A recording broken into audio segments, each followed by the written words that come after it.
Assalamualaikum warahmatullahi wabarakatuh. Apa kabar Anda semua? Semoga hari ini dalam keadaan sehat walafiat ya. Mengenai ramainya rangkap jabatan Menteri Keuangan Sri Mulyani hingga dugaan pencucian uang 300 triliun di Kementerian Keuangan, di mana kasus ini bermula dari perkelahian remaja pejabat tinggi yang mengakibatkan terbongkarnya kekayaan fantastis dari pegawai pajak eselon 3. Banyak pihak menilai Sri Mulyani sudah gagal dan harus mundur. Lantas bagaimana pandangan Ihsanuddin Nursi terkait rangkap jabatan menteri ini? Karena seperti yang kita ketahui bersama, rangkap jabatan menteri ini itu tidak hanya Sri Mulyani, tapi juga ada Luhut Panjaitan. Menurut Dr. Ihsanuddin Nursi, rangkap jabatan harus dilihat dalam 3 perspektif, yakni perspektif regulasi, perspektif politik, dan perspektif sosiologis. Menurut Dr. Ihsanuddin Nursi, yang menjadi masalah adalah ketika Sri Mulyani itu menjadi Ketua Ikatan Ahli Ekonomi Islam. Di titik ini beliau sangat mempertanyakannya. Lantas bagaimana penjelasan beliau secara lebih komprehensif? Langsung saja kita dengarkan penjelasan beliau. Selamat menyaksikan. Tentang rangkap jabatan, kita mesti melihatnya dalam 3 perspektif. Perspektif regulasi, perspektif politik, dan perspektif sosiologis gitu. Kalau dilihat dari regulasi, menteri tidak boleh menjabat merangkap jabatan yang lain. Itu undang-undang kementerian jelas sekali kalimatnya tidak. Tapi undang-undang yang lain menyatakan, misalnya pada cerita pada lembaga penjaminan simpanan, menteri menitipkan orangnya. Pada OJK begitu juga, pada Komite Stabilitas Sistem Keuangan, Menteri Keuangan begitu juga. Gitu. Jadi status kedudukan menteri di mana-mana dalam itu, dia statusnya ex officio. Undang-undang kementerian yang melarang rangkap jabatan ini tidak lebih jelas menyatakan apakah rangkap jabatan berkaitan dengan otoritasnya atau tidak berkaitan dengan otoritasnya. Apa sih yang dimaksud dengan Menteri Keuangan ke Undang-Undang Kementerian adalah rangkap jabatan yang tidak berkaitan dengan otoritasnya. Misalnya tentang anggota tetap pada rapat koordinasi stabilitas moneter, pada koordinasi antara fiskal dengan moneter. Itu tetap tidak bisa tidak anggotanya adalah Menteri Keuangan, Gubernur Bank Indonesia, OJK, LPS. Gitu. Itu pasti nggak bisa nggak ada di situ pasti itunya rangkap jabatannya. Pada kedudukan di LPS, pada kedudukan di OJK juga begitu. Nah jadi masalah misalnya ketika Sri Mulyani menjadi Ketua Ikatan Ahli Ekonomi Islam, itu masalah. Gitu. Itu masalah. Itu yang sejak awal mungkin mungkin ya saya mengkritisinya secara proporsional sampai seberapa jauh pemahaman dia tentang ekonomi Islam misalnya. Orang menggampangkan ekonomi Islam gitu. Padahal ketika kita bicara ekonomi Islam luar biasa karena banyak hal justru ditemukan oleh Islam lebih dahulu dalam prinsip-prinsip ekonomi. Jadi ketika dia masuk dalam Ikatan Ahli Ekonomi Islam, ya kita bertanya. Gitu. Sama seperti juga menteri yang lain menjadi Ketua Masyarakat Ekonomi Syariah gitu, Erick Thohir misalnya gitu kan. Hal begitu. Nah, kalau Luhut dibilang 14, data saya Luhut punya 27 jabatan. Masya Allah. Jadi data saya menyatakan Luhut itu punya 27 jabatan, tapi dalam beberapa hal saya tidak melihat itu sebagai rangkap yang karena apa-apa, tapi lebih karena ex officio. Nah, karena ex officio. Nah, ada yang tidak jelas misalnya kalau soal daerah wisata khusus gitu ya. Nah, sampai seberapa jauh Luhut punya kepentingan soal dari itu berhubungan dengan maritim gitu. Itu bisa dikait-kaitan. Jadi selalu ada justifikasi dan rasionalisasi pada jabatan rangkap tadi. Nah, ini artinya karena memang ada peraturan yang abu-abu untuk menyatakan boleh rangkap atau tidak boleh rangkap jabatan berkaitan dengan posisi utama dia sebagai menteri di bidang di portofolionya gitu. Luhut misalnya diributin orang 14, no, data saya 27. Sri Mulyani 30. Menurut saya dari 30 itu beberapa yang statusnya ex officio, beberapa yang tidak statusnya ex officio gitu. Nah, yang tidak statusnya ex officio, Sri Mulyani memang harus tunduk dan patuh pada undang-undang. Jadi menurut pandangan saya justru karena problemnya, ini problem kalau pakai bahasa kerennya adalah proper and comply gitu ya. Tunduk dan patuh pada peraturan perundang-undangan, maka proper and comply ini gitu ya, itu harus dijalankan dari kepala. Nah, karena kepalanya berkali-kali menunjukkan problematik dalam proper and comply, ya begitu tadi ketika dibilang ikan busuk dari kepalanya, ya terkena begitu. Misalnya pada aturan soal, ini sederhana, saya ambil contoh sederhana. Saya ingat betul bagaimana misalnya undang-undang sumber daya air dibatalkan oleh Mahkamah Konstitusi, tapi kan tidak executable, tidak bisa dilaksanakan. Yang terjadi tetap air dikomersialkan. Lalu misalnya tentang dulu namanya Badan Hukum Pendidikan, Undang-Undang Badan Hukum Pendidikan, dibatalkan juga oleh MK. Tapi kan yang sekarang muncul adalah PTNBH. Yang intinya sama gitu loh. Dulu dilarang yang namanya privatisasi, liberalisasi sektor kelistrikan. Sekarang muncul istilah dari mulai hulu ke hilir mau diprivatisasi. Begitu juga pada migas misalnya. Sampai dengan sekarang dari dulu SKK migas, undang-undang migas tidak diubah. Berapa kali masuk di badan legislatif. Sampai sekarang nasibnya nggak jelas. Jadi ada problematik undang-undang yang berkaitan dengan subjektivitas penguasa. Ini problemnya. Jadi rangkap jabatan itu adalah gambaran orang itu selalu punya kebutuhan untuk memperluas dan memperdalam jabatannya, kekuasaannya. Jadi jangan dilihat cuma melulu. Mari kita lihat dalam perspektif yang jauh lebih menyeluruh, lebih luas. Oh, ada harkat, ada hasrat, ada niat, ada kebutuhan untuk selalu memperluas, memperdalam, dan memperlama jabatan gitu. Itu kalau kita lihat dalam perspektif regulasi rangkap jabatan. Sekarang kalau kita lihat dalam rangka politik, gitu ya. Kalau kita lihat dalam rangka politik, poinnya ya tadi orang siapa yang tidak menikmati kekuasaan, apalagi Indonesia yang pakai pendekatannya legalitas formal saja gitu dan abai dengan yuridis filosofisnya, yuridis sosiologisnya abai. Anda bisa lihat jalan raya, berkali-kali saya ngambil contoh jalan raya.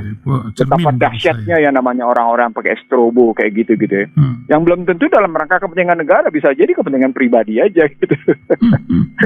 Begitu juga yang namanya polisi yang belum tentu juga dia dalam rangka menjalankan tugas gitu. Jadi kayak gitu. Nah, itu gambaran bagaimana kekuasaan itu cenderung untuk selalu disalahgunakan. Nah, penyalahgunaan itu makin keras, makin kuat, makin mendalam ketika himpunan kekuasaan itu terjadi pada dirinya. Itu secara politik. Nah, secara sosiologis kita ngeliat di sini orang selalu merasa punya kebanggaan dan penghormatan yang lebih ketika dia punya jabatan formal.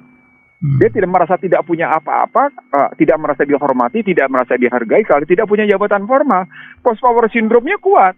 Nah, kalau pada posisi menjabat saja sudah demikian rupa, suka dengan menghimpun kekuatan kekuasaan di dalam dirinya secara formal, penyakitnya pasti post power syndrome, penyakitnya pasti megalomanian. Dia merasa besar karena jabatan-jabatan formal. Lalu kemudian dia merasa tidak ada apa-apa ketika tidak punya jabatan. Gitu. Ini megalomanian, ini post power syndrome nantinya. Dan ujungnya nanti setelah tidak menjabat dia akan sakit. Untung-untung tidak sakit jiwa ya. Part dari satu orang ya. Akhirnya ada kalimat jadi, siapakah Anda gitu kan gitu. Apalagi sampai bilang kalau dikritik jawabannya siapakah Anda, siapa lu gitu. Sampai kayak gitu ngelihatnya. Itu kalau kita soal rangkap jabatan. Nah, dari sana yang perlu ditata adalah saya bicara kemarin dengan saya penerima MIPI Award. MIPI Award adalah masyarakat penganugerahan kepada orang-orang berprestasi di bidang ilmu pemerintahan, di bidang ilmu politik, ekonomi politik gitu. Nah, kemarin bulan lalu gitu ya kita diskusi dan di dalam diskusi itu terasa betul bagaimana sesungguhnya situasi pemerintahan itu, diskusi itu kemudian disebarluaskan oleh YouTube gitu ya. kondisi pemerintahan yang sesungguhnya memang dirasakan oleh, padahal di dalamnya ada orang-orang birokrasi, orang-orang pemerintahan. Tidak dalam kondisi baik-baik saja. Artinya secara regulasi, secara politis, secara sosiologis, memang ada masalah dalam pemerintahan ini. Itu tadi orang menyimpulkannya sederhana. Ikan busuk dari kepalanya gitu. Artinya masyarakat itu kan primordialnya tinggi gitu. Sangat tinggi ya. Betul, sangat Pak. Ya. Gitu. Nah kalau sudah primordialnya sangat tinggi, maka Anda bisa lihat juga abuse of power itu, penyalahgunaan kekuasaan itu juga pada dunia pendidikan. Orang tergopoh-gopoh meraih doktor, orang tergopoh-gopoh mendapat profesor kehormatan gitu ya. Itu kan salah satu bentuk abuse of power karena latar belakangnya tadi masyarakat yang butuh dengan simbol-simbol, bermain dalam kerangka feodalisme gitu ya, feodalisme kekuasaan. Jadi kekuasaan itu, kehormatan, keagungan itu tidak hanya diraih pada politik, tidak hanya pada ekonomi, tapi juga pada sosial. Seseorang yang berstatus sebagai kiai, seseorang yang berstatus sebagai ustadz, seseorang yang berstatus sebagai doktor gitu ya. Itu kan sedemikian rupa dihormati gitu. Nah sekarang persoalan pokoknya, apakah penghormatan penghargaan itu sesuai dengan keilmuannya ya nanti dulu gitu. Betul. Ya, status sosial itu penting ya, sebagai pengurus masjid aja, wah itu juga sudah luar biasa gitu. Iya. Luar biasa. Ini negeri memang kita lihatlah apa yang akan terjadi ini ke depan, karena tahun-tahun politik ini sudah mulai bergerak dan kita sedang mencari pemimpin yang kepalanya seger lah, masih di atas, jangan sampai busuk ke depan. Nah karena kita butuh pemimpin yang segar, maka problematik keuangan harus dijernihkan. Harus dijernihkan. Jadi bermula dari sistem keuangan di partai, karena partai adalah satu-satunya pemegang saham dalam terbentuknya satu pemerintahan. Jadi ketika sistem keuangan partai tunduk pada kekuatan bisnis, tunduk pada oligarki bisnis, oligarki ekonomi, maka sesungguhnya seperti yang saya bilang, yang sesungguhnya terjadi adalah kudeta korporasi. Korporasi lah yang sesungguhnya berkuasa, gitu ya. Ketika dia ketemu dengan tesis lama tentang para bankir adalah the seat of government, gitu ya, bayang-bayang dari satu pemerintahan, maka kelihatan mereka yang berkuasa di keuangan dan mereka yang berkuasa di sektor-sektor industri tertentu itu akan bergabung menjadi satu, dan bergabung menjadi satu menjadi sebuah kekuatan. Dan dalam kekuatan kayak gitu ya, mereka selalu membeli, apakah membeli kekuasaan itu dengan cara wajar atau membeli kekuasaan dengan cara tidak wajar. Salah satu wujud pembelian kekuasaan secara tidak wajar adalah menyuap pajak. Maka kalau saya sama sekali tidak heran kalau ada temuan 300 triliun. Ihsanuddin Nursi pernah menemukan lebih dari itu kok gitu. Ini ngeri ya, kalau dulu kan 100 juta, 200 juta, sekarang triliun-triliunan korupsinya. Cuma pemerintahnya oknum pemerintahnya, bukan pemerintahnya deh. Oknum pemerintahnya berhasil di lobby kok, gimana? Nah, keberhasilan lobby itu yang saya sebut sebagai tadi, mereka akan membeli kekuasaan itu secara legal atau membeli kekuasaan itu secara ilegal. Memberi secara ilegal, mereka bermain dari mulai pemilu. Mereka bermain dari mulai satu sistem pendidikan. Gitu. Memberi legal. Apakah dengan cara itu? Misalnya contoh sederhana. Pakai konstitusi abusement gitu. Iya, biasa aja.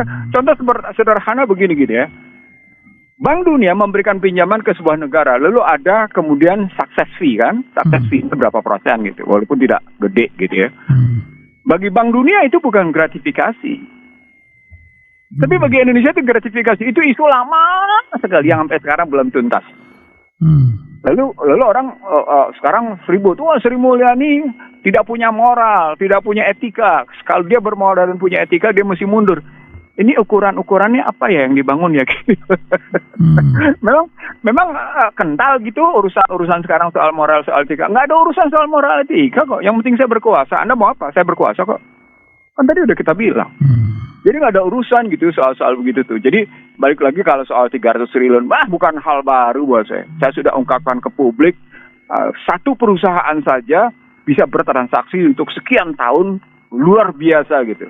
Ngambil contoh deh, sederhana deh. Selalu saya bilang, bahkan pernah dalam satu YouTube saya sebut tentang strategic transfer pricing, di mana perusahaan-perusahaan besar domestik atau perusahaan-perusahaan besar asing itu mengubah strategi pendapatan menjadi biaya. Nah itu kalau dihitung-hitung, masya Allah, la haula wala quwata illa billah. Itu makanya potensi pajak sebenarnya bukan sekitar 1.718 triliun seperti APBN 2023.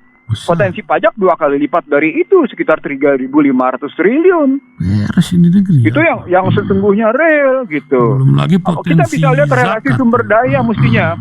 Sumber daya kita berjaya di nikel, sumber daya kita berjaya di emas, sumber daya kita berjaya misalnya di bauksit di mana-mana.